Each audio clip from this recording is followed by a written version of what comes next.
All right, Lily, let me ask you something. When someone says motorsport, what's the first image that loads in your brain? Red car, European accent, someone aggressively whispering box box into a headset like it's a life or death therapy session. That's actually painfully accurate. I mean, I assume we're talking Formula One, fancy tracks, rich people, champagne showers, the usual. See, and that's the thing. Most people stop there. They think motorsport equals F1, and that's the whole buffet. Wait, it's not? Not even close. F1 is like the penthouse suite of one building in an entire city of racing. Go on, this is interesting, I guess. Yeah, How deep does this rabbit hole go? deep enough that you've got cars racing for 305 kilometers flat out, cars racing for 24 straight hours, cars that only race for under 4 seconds, and cars that intentionally go sideways because that's the whole point. Hold on. Under 4 seconds? That's not a race. That's a sneeze.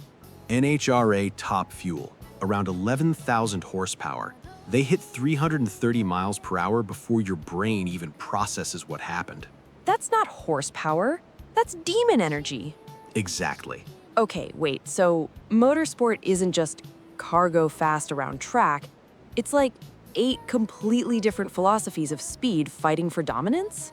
You nailed it. That's actually the perfect way to put it. Some series are engineering wars. Some are spec series where everyone has basically the same car so the drivers have nowhere to hide. Some are endurance survival missions. Some are chaos festivals. And I'm guessing each one thinks they're the main character. Oh, absolutely. Every fan base believes their series is the pinnacle. So today, we're basically walking into multiple civil wars at once. Pretty much. I love it already. And here's why this actually matters. If you don't understand the rules, the cars, the philosophy behind each class, you'll watch a race and miss half of what makes it impressive.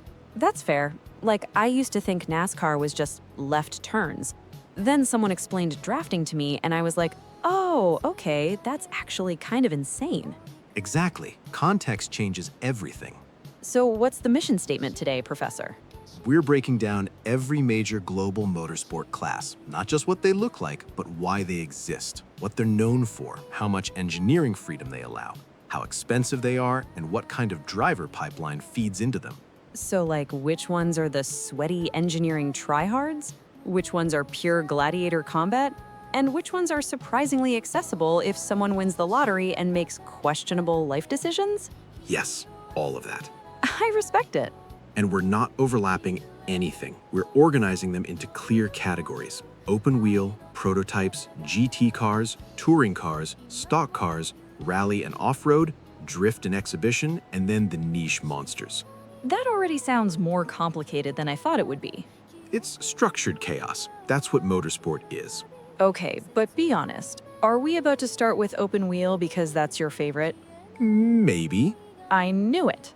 Look, open wheel is the aerodynamic arms race of the sport. It's where engineers lose sleep and accountants cry. Oh, good. Financial suffering. My favorite genre.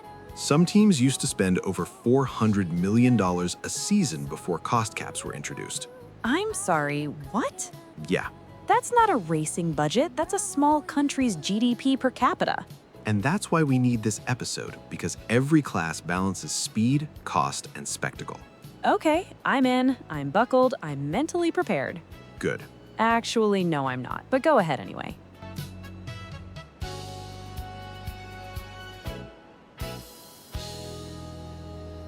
Hello, everyone, and welcome back to Solo Filler. The show where we talk about a whole bunch of topics so that you, the viewer, can understand it better. I'm John. And I'm Lily. If you love cars, racing, or just watching humans push machines to the absolute limit, hit like. Share this with someone who thinks NASCAR is just left turns, and stick around. Yes, please. Our boss would appreciate it. I also enjoy existing.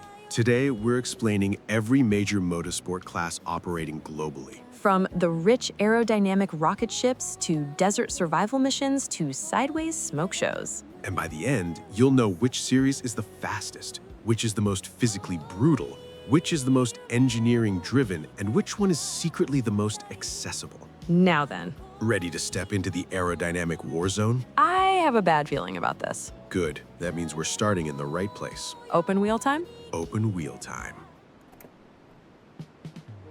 Okay, so open wheel racing. This is where the wheels sit outside the body, the cockpit is open, and the entire car is basically built around a slicing through air as violently as possible.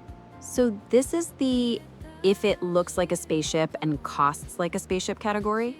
Yes, exactly that. Okay, start with the big one, Formula One. Formula One is the engineering arms race of motorsport. 10 teams, each one builds its own chassis.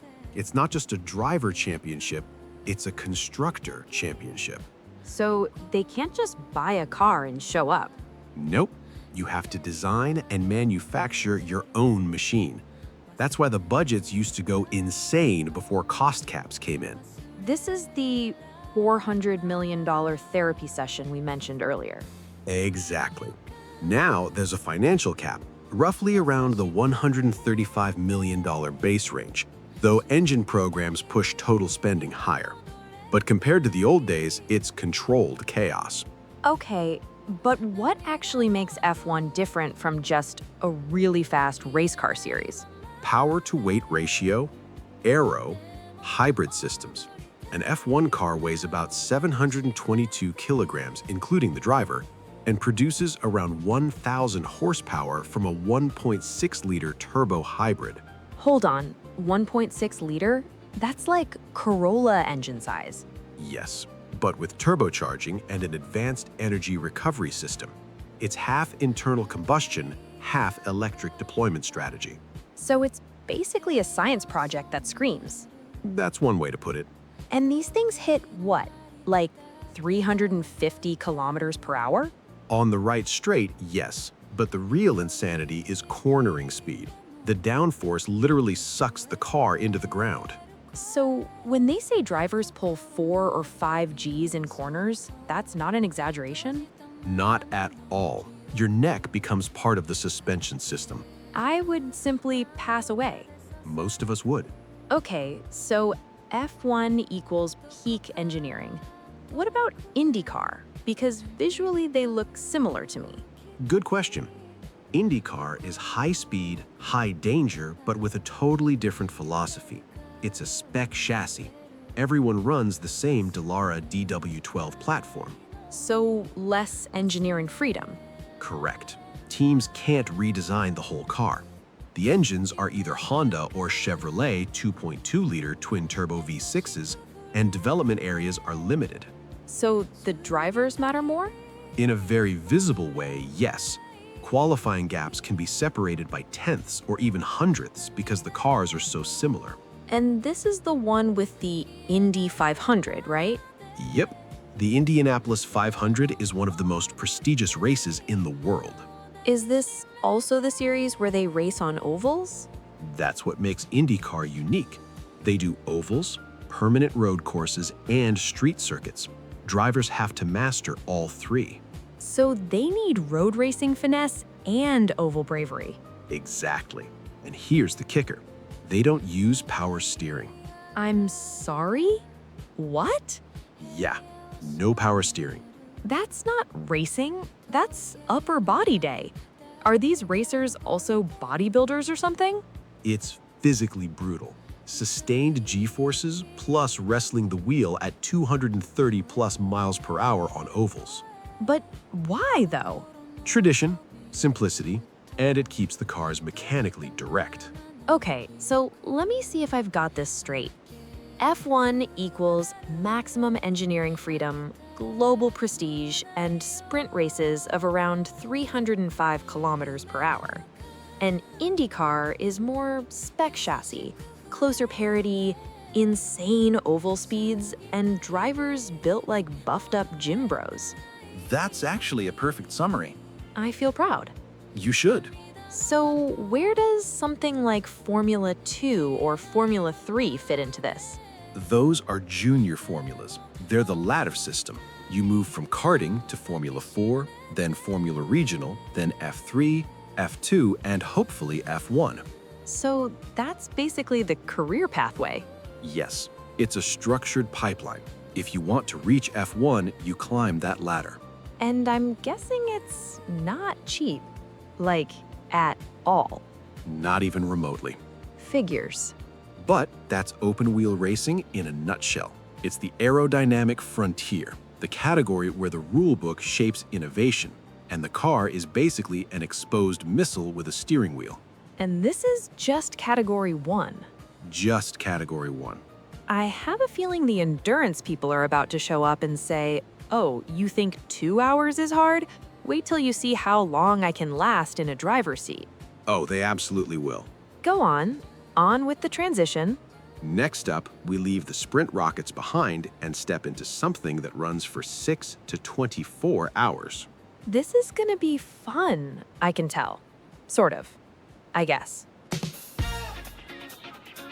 All right, welcome to the part of motorsport where 2 hours is considered a warm-up.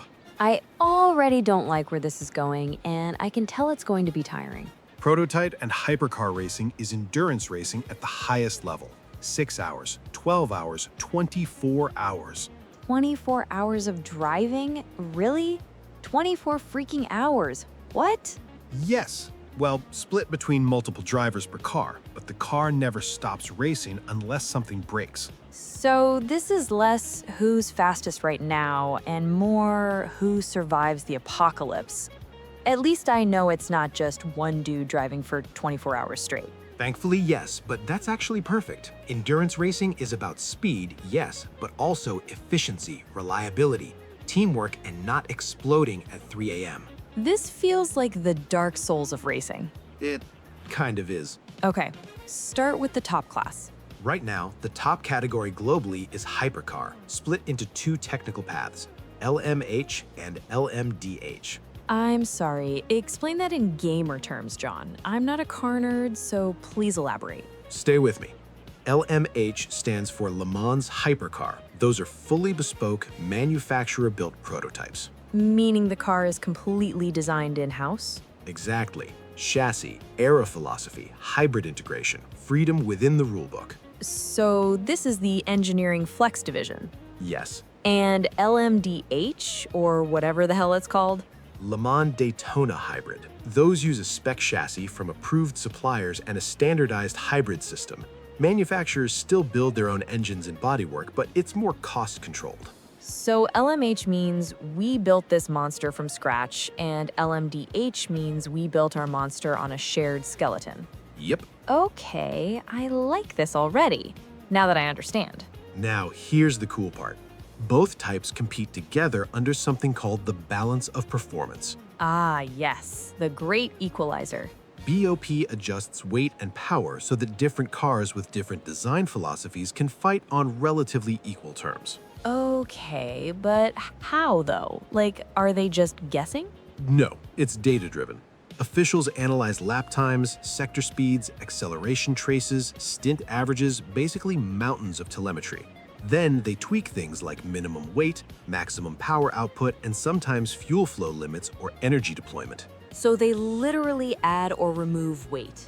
Yes, they can add ballast to slow a car down or reduce allowed power if one manufacturer is clearly ahead.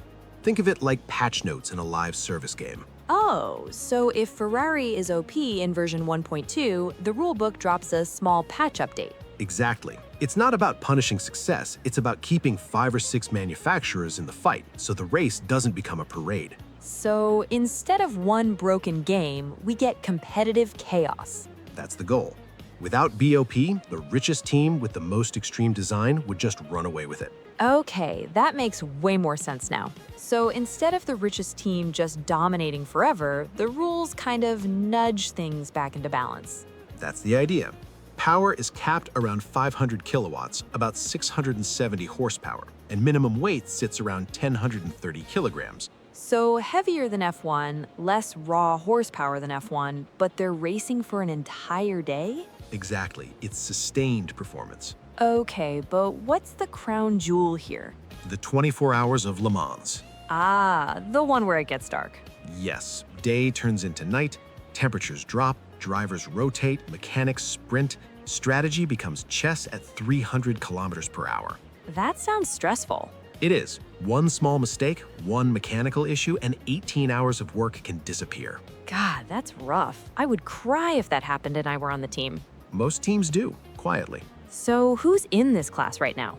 Big manufacturers. Ferrari returned to the top class and won Le Mans after 50 years away.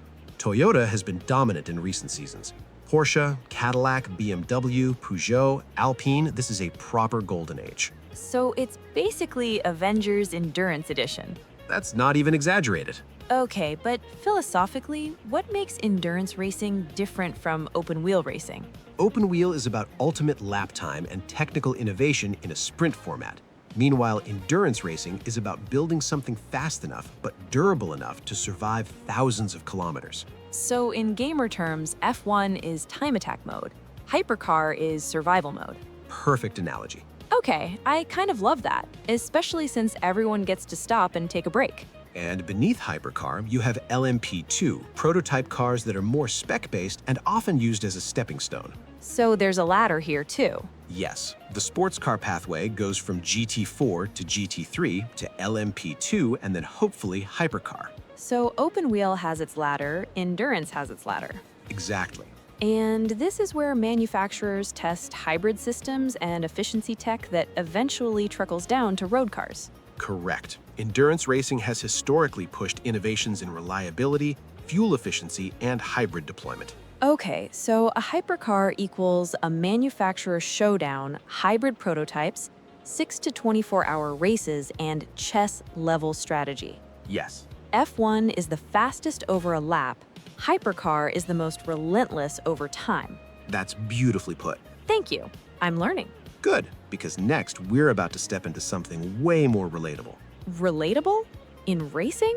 Yes, cars that actually look like the ones people can buy. Oh, go on. Grand Touring time. Oh, you mean the one with the, wait, that looks like a Porsche 911 category? Yep. Okay, now we're stepping into something that actually looks familiar. Finally, my brain cells can rest. Grand Touring Racing, or GT Racing. This is where race cars are based on real production sports cars. So, like, not spaceship prototypes, not exposed wheel rockets, actual cars that resemble something I could see at a dealership? Exactly. Porsche 911, Ferrari 296, BMW M4, Ford Mustang, cars that start life as road cars. Okay, wait. So they just buy them from the showroom and slap a number on the door? Not quite. They're heavily modified. Stripped interior, full roll cage, massive aero packages, but the DNA comes from the road car. So this is like the gym bro version of a street car. That's actually accurate. Okay, break it down. What's the top tier here? GT3. I've heard that one before. You probably have. GT3 is the global standard for customer racing. It's used everywhere: Europe, America, Asia, big endurance races, sprint championships, you name it. Customer racing meaning teams can just buy one? Yes, manufacturers build GT3 cars specifically to sell to private teams. It's a business model. Oh, so this isn't just factory squads. Random rich guy racing team can show up with a GT3 Porsche? Exactly. And here's what makes GT3 special: balance of performance. Ah, the patch notes are back. Yes, BOP is huge in GT3 because you've got front-engine cars, mid-engine cars, turbocharged engines, naturally aspirated engines, completely different layouts all racing together. So without BOP, it would just be one car dominating forever. Correct. So officials adjust weight and power to keep things competitive. I'm starting to see a pattern. Motorsport really said, we like chaos, but controlled chaos. Exactly. How powerful are these things? Roughly 500 to 600 horsepower, depending on the model and BOP. Weight usually sits somewhere around 1,200 to 1,300 kilograms. So heavier than F1, less downforce, but still fast. Very fast. And they have ABS and traction control. Wait, they get driver assists? Isn't that cheating?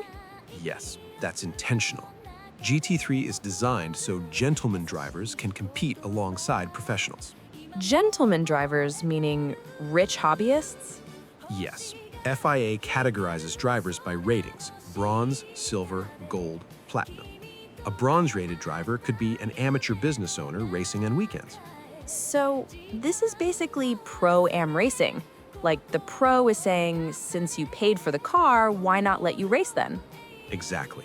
You'll have a factory pro sharing the car with an amateur over a 6-hour or 24-hour race. Okay, that's kind of cool, actually. Nice to know, as long as you got the funds, you can try.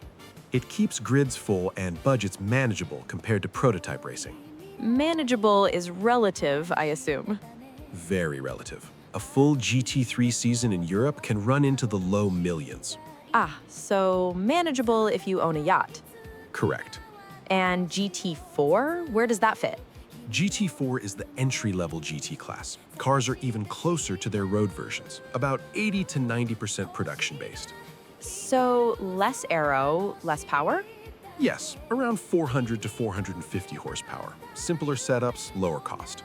So this is the stepping stone. Exactly. GT3 to GT4 to maybe prototypes. So GT racing is basically the relatable but still insane category. Perfect summary. Let me see if I've got it. GT3, global customer formula, manufacturer wars, BOP controlled chaos, and pro-am lineups. GT4, more affordable, closer to road cars, and an entry point to the sports car ladder. That's it. Okay, I kind of love this category. It feels like the bridge between normal car culture and elite motorsport. That's exactly what it is. So, if open wheel is peak engineering and hypercar is endurance survival, GT is customer sports car warfare. nice. And now, we're about to move into something even more relatable. More relatable than a Mustang race car? Yes, Okay, go on. sedans, hatchbacks, four-doors, Wait. touring cars. Oh, this is about to get aggressive, isn't it? Very. All right, let's do it. And now we enter touring cars. This already sounds violent. It can be. Okay, so we've done open wheel rockets, endurance prototypes, and gym bro sports cars. Now we're talking sedans? Yes, hatchbacks, four-door cars. Stuff that looks like it could be in your apartment parking lot. No way. Yes way.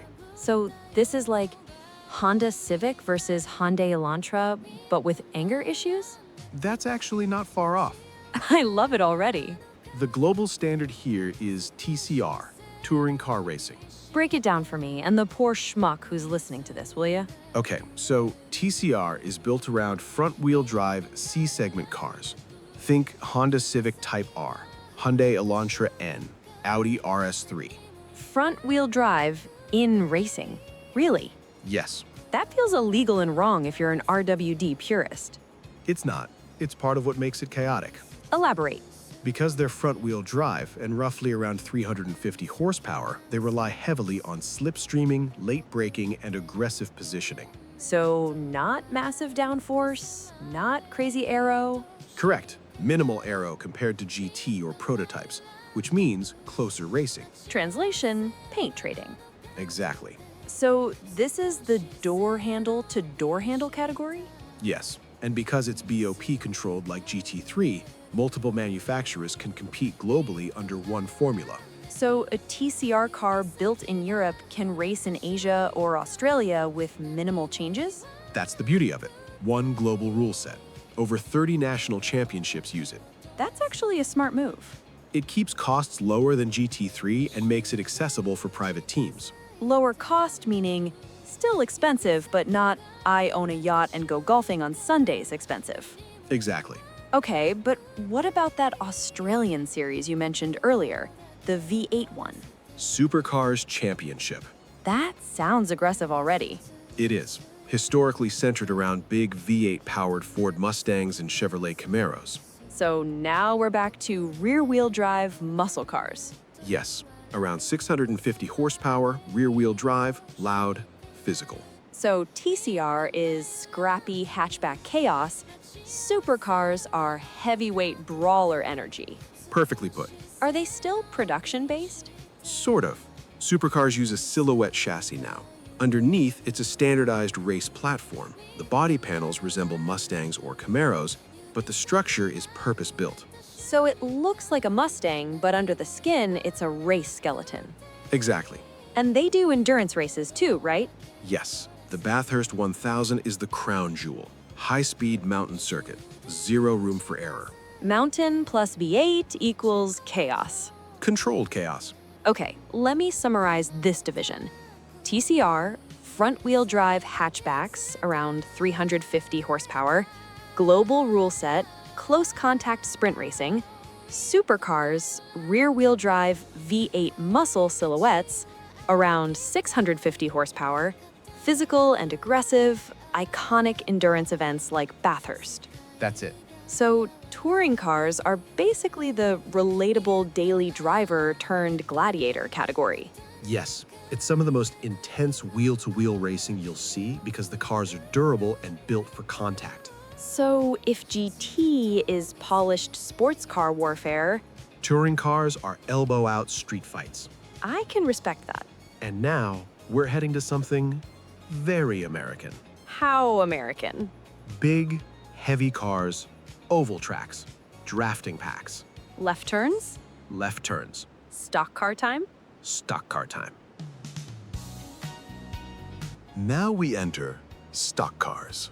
Okay, but before you start, are we addressing the elephant in the room? Which elephant? The "it's just left turns" allegation. Oh yeah, we're addressing it. Good, because I've heard that take way too many times. All right. NASCAR Cup Series, top tier of stock car racing.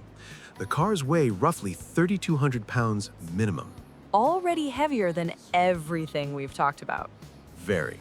They're powered by 5.86-liter naturally aspirated V8 engines. So no turbo, no hybrid, just vibes and displacement. Exactly. Pure internal combustion, loud, raw. How much power are we talking here? Around 670 horsepower depending on track configuration. Okay, so similar horsepower to a hypercar, but way heavier. Yes, which means they rely heavily on mechanical grip and drafting. All right, explain drafting properly because that's the thing people don't get. At high speeds, especially on superspeedways like Daytona or Talladega, cars run nose to tail in a pack. The lead car punches a hole in the air. The cars behind experience reduced drag. So it's basically aerodynamic piggybacking. Exactly. And if you time your move right, you can slingshot past multiple cars in one go. So it's not just turning left, it's 200-mile-per-hour chess with 30 other cars inches apart. Yes, inches apart at over 300 kilometers per hour. Now that is just downright scary. It is. And because the cars are so similar, especially with the current next-gen platform, it's about racecraft and positioning. Next gen meaning what exactly? In 2022, NASCAR introduced the next-gen car. It standardized many components. Chassis supplied by approved vendors, 18-inch aluminum wheels with a single lug nut, and independent rear suspension. Wait, single lug? Yes, big change from the old 5-lug steel wheels. So they modernized it and simplified it. Yep. The goal was to reduce costs and tighten competition. So even NASCAR moved towards spec components like IndyCar. Yes, development freedom is limited. It's about the show. The show meaning... Pack racing, close finishes, big moments, overtime restarts. It's entertainment forward. and crashes. Sometimes, yes. Okay, but they don't just race ovals anymore, right? Correct. The schedule now includes road courses and street circuits too. So drivers need more than just oval skill. Absolutely. Braking zones, shifting, technical sections. It's more versatile than people assume. Okay, so let me summarize this. NASCAR Cup heavy V8 stock cars, drafting packs, spec components, oval-focused but with road course spice. That's it. Philosophy-wise, this feels different from everything else. It is. It's less about cutting-edge engineering and more about durability, strategy, and spectacle. So if F1 is tech lab racing and hypercar is endurance survival, Stock car is arena combat, kind of like WWE. but instead of a bunch of muscle-bound, sweaty dudes in a ring, We get 30 cars racing inches from each other at super high speed, where one wrong move can mean you make it or break it, with 30 sweaty dudes in said cars too. okay, I respect it more now. Good. But what about the rally races from episode 3? We did talk about rally legends like the Evo and WRX, didn't we? Where do they fit into all of this? And how does a rally work anyway? Don't worry, we're getting to it. Which means it's about time we leave smooth asphalt behind. Yep, we're leaving the paved tracks. So, forests? Deserts? Forests, mountains, sand dunes, frozen lakes. Oh, this is about to get wild. Rally and off-road time. I'm scared already. All right, we're off the asphalt. I already feel unsafe in a dirt and sand kind of way. Good, because that's the correct emotional state for rally. Okay, so how does this even work? Because there's no circuit, no laps, no nice, clean runoff areas. Yeah, rally is stage-based. Drivers race against the clock on closed public roads, forest roads, mountain passes, and snow-covered routes. So, not wheel to wheel? Not usually. Cars start one at a time. Fastest cumulative time across all stages wins. So, it's basically time trial mode, but the map is trying to kill you. Yes. Okay, that's insane. At the top level, you have the World Rally Championship. WRC1 cars are 1.6-liter turbo hybrid machines producing over 500 horsepower combined. Hold up, hybrid rally cars? Yes, they use a 100-kilowatt electric motor for short bursts of extra power. So they're boosting out of hairpins on gravel? Yep, That feels chaotic. it is. And here's the key difference from circuit racing. The driver doesn't memorize the track the same way. I have a bad feeling about this. They rely on pace notes. The co-driver sits in the passenger seat and reads a detailed script of every corner. So someone is literally shouting instructions while you're flying through a forest at 200 kilometers per hour? Yes, That is trust on a spiritual level. it has to be. If the co-driver says flat left over crest tightens 3, you commit. If they're wrong, you meet a tree. Yeah, or you meet the big man upstairs himself. Now that is scary. Now, historically, rally had an era called Group B in the 1980s. I've heard that name whispered like a forbidden spell, the one said in ancient tomes to be the birthplace of the many demons of sand and gravel. Because it kinda was. Minimal restrictions, around 600 horsepower, lightweight monsters like the Audi Quattro and Peugeot 205 T16. That sounds awesome, like a roaring good time. It was, and dangerously fast. Fatal accidents led to the category being banned. Ah, so it was too powerful for its own good. Sadly, yes. Ah, so WRC equals forest rocket science. What about Dakar? That's different, right? Very different. Dakar is Rally Raid. It's a 2-week endurance marathon across deserts. 2 weeks? Like, actually 2 frigging weeks? Yes, thousands of kilometers, sand dunes, navigation challenges, mechanical survival. So instead of tight forest stages, it's okay, here's the desert, and here are the rules, and that's your car. Good luck in the Sahara. That's basically it. And this is where Audi brought that electric drive prototype thing? Yes, Dakar has been pushing alternative energy tech, hybrid and electric systems in extreme environments. So Rally Raid is less about lap times and more about not dying in the desert. Exactly. It's endurance in its rawest form. And Rallycross? Where does that fit? Short format racing on mixed surfaces, part asphalt, part dirt. Multiple cars on track at once, explosive sprint races. So that's the chaotic cousin. Yes, high contact, short races, big jumps. Okay, let me summarize this madness. WRC is stage rally hybrid AWD cars, co-driver pace notes, forests and mountains. Dakar is multi-week desert survival, navigation-heavy mechanical endurance course, and Rallycross is short, aggressive, mixed-surface brawls. Perfect. Philosophically, this feels completely different from circuit racing. It is. The track is a living environment. Grip changes every kilometer, weather matters constantly. So if NASCAR is arena combat, Rally is wilderness survival. I have gained a new level of respect for these drivers. Most people do once they understand it. Okay, but we're not done yet, are we? Nope.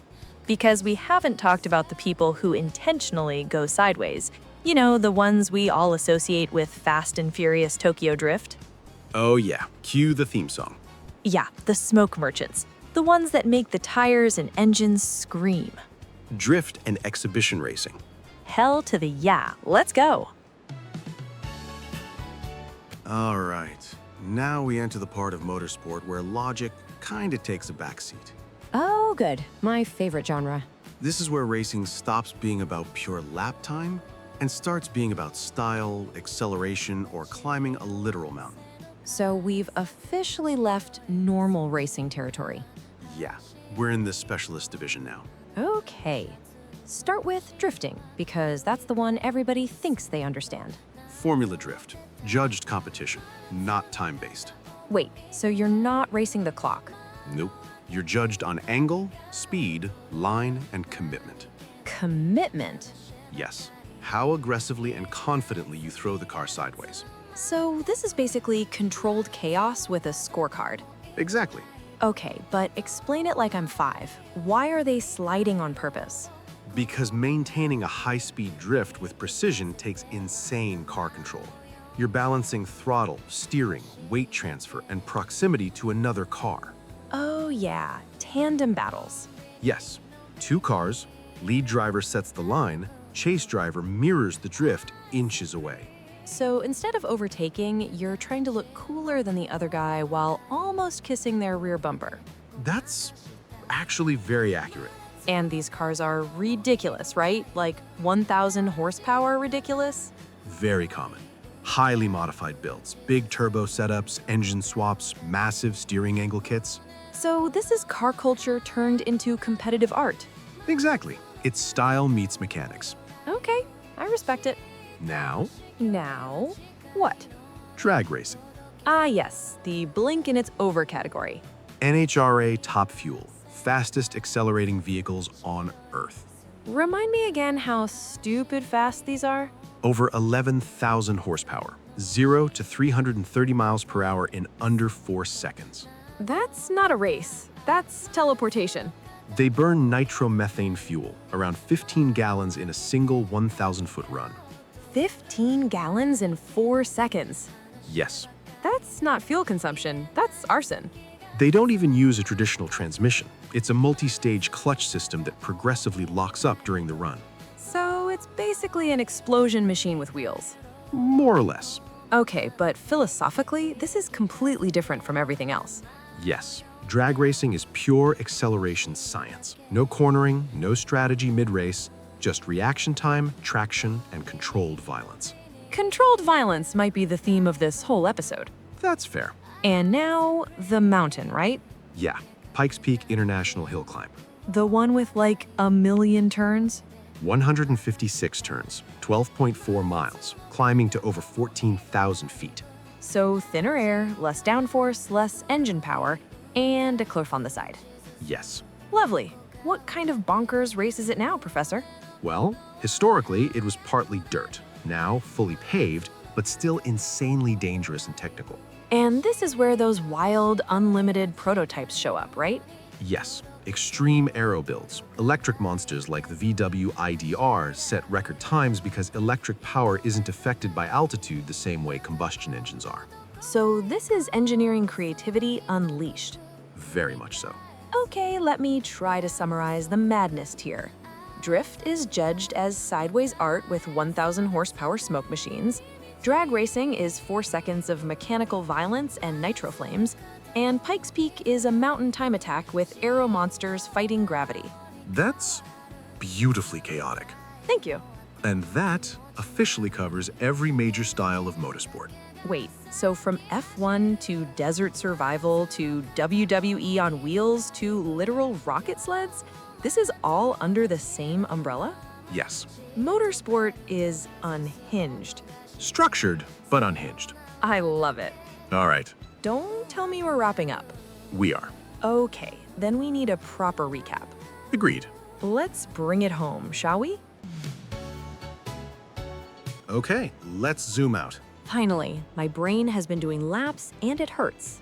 We started with open wheel, The aerodynamic war zone. Formula One, constructor arms race, 1,000 horsepower hybrid science projects, 300 plus km/h corners, budget caps trying to contain chaos. Neck muscles of steel. Engineers who haven't slept since 2014. Then IndyCar, Spec chassis, no power steering, oval bravery, actual upper body day at 230 miles per hour. sprint format, pure lap time obsession. Then we said 2 hours is cute and moved to endurance. Hypercar, Manufacturer Avengers, hybrid prototypes, 6 to 24 hours of mechanical survival. LMH freedom, LMDH structure, BOP keeping the peace like patch notes for million-dollar machines. F1 is time attack. Hypercar is survival mode. Exactly. Then GT racing. The wait, I've seen that Porsche before division. Customer teams, Pro-Am lineups, 500 to 600 horsepower sports cars fighting under controlled chaos. GT4 is the entry point, GT3 as global manufacturer warfare. Relatable, but still insane. Then touring cars. Door-to-door violence in hatchbacks. TCR, front-wheel drive, slipstream battles, paint swapping. Supercars, 650 horsepower V8 silhouettes trying to climb a mountain without exploding. Then stock cars. The "it's just left turns" myth officially debunked. 3,200-pound V8 machines drafting inches apart at 200 miles per hour. Arena combat with 30 gladiators and overtime restarts. Then we left the racetrack entirely. Wildness survival arc. WRC, haste notes, hybrid AWD rockets flying through forests. Group B demons of gravel. Dakar, 2 weeks in the desert asking your car nicely not to die. Rallycross, short format chaos with jumps. And finally, the madness tier. Drift, drag, mountain climbing. Judged sideways art, 11,000 horsepower nitro explosions, 156 turn climbs into thin air. Okay, so here's the real question. Go on. What actually ties all of this together? Philosophy. Explain. Every class answers a different question.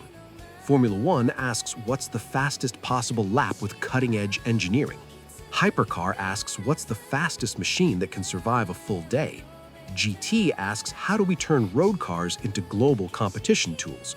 Touring cars ask how much chaos can four doors handle. Stock cars ask what happens when spectacle meets durability. Rally asks what if the track fights back.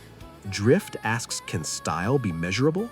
Drag asks how violently can physics accelerate a human being? Pikes asks can you defeat gravity, altitude, and fear in one run? Okay, that's actually kind of poetic. Motorsport isn't one thing. It's multiple versions of speed arguing with each other. Exactly. And here's what's wild. What? They're all slowly converging. How so? Hybrids in F1, hybrids in hypercar, alternative fuels in rally, electric prototypes climbing mountains, even NASCAR modernizing components. Yeah. So the future isn't just go faster, it's go faster efficiently. That's the direction. But the sound, the spectacle, the chaos, that's not going anywhere. No, because at the end of the day, Humans still want to see machines pushed to the edge. exactly. So motorsport isn't just cars. It's about engineering limits, human limits, and the space between control and catastrophe. Structured, but unhinged. Always. Okay, Yeah. I respect it way more now. Most people do once they understand the philosophy behind each class. So if someone says motorsport is just cars driving in circles, We hand them this episode. exactly. And that is every major motorsport class explained. Unhinged, glorious, loud. And deeply intentional. All right, Now we can wrap it properly next. All right, We survived! we did. From hybrid rocket ships to desert marathons to nitro-fueled insanity. That's motorsport. Honestly, if you made it this far, you're officially faster than 90% of the internet. Facts. So if you learned something, if you now understand why NASCAR isn't just left turns, or why rally drivers are built different, Hit the like button share it with that one friend who thinks drifting is just losing control. and subscribe if you want more deep dives like this. Cars, history, chaos, all of it. We break it down so you don't have to read a 40-page rulebook. Exactly. Also, drop in the comments which motorsport class is your favorite. F1, hypercar, rally, drift, drag.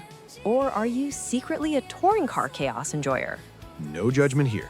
All right, Thanks for listening. hope you have an awesome day, Stay fast, but like responsibly. and we'll catch you in the next one. Later. Peace out, guys.